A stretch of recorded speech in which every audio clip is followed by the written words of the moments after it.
Bijzondere dag, hè? Grandioos. Het is zo geweldig te organiseren. Dat in een puntjes de kist eigenlijk net een punt opnemen wat vergeten is. Ongelooflijk. En van jouzelf?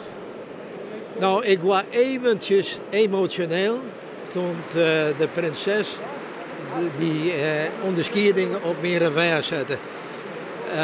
Ik ben net zo gauw van de kaart, heel stabiel, maar dit deed me wat.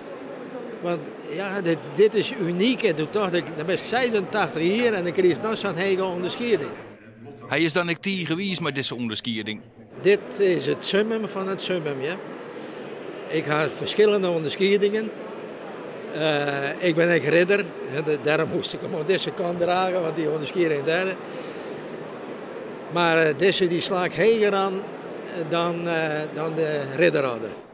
De zilveren anjer wordt zo'n 50 uitdrukt door het Prins Bernhard Cultuurfonds en takkent om personen die het hard vrijwillig inzetten voor de cultuur of natuur in ons land. En onlang net zo volle mensen als die heerlijkse lintjes.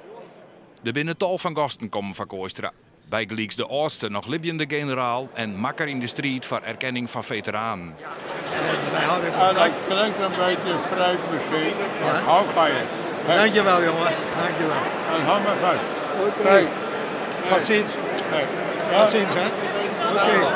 Vandaag de dag hier voor Jack Kooistra. Zelfrespect, respect voor medemens en godsvertrouwen. Die 3 pijlers die resteren hier vandaag de dag. En ik prijs me bevoorrecht daarbij aanwezig te zijn en dit te hebben mogen uitleggen. Dank u wel.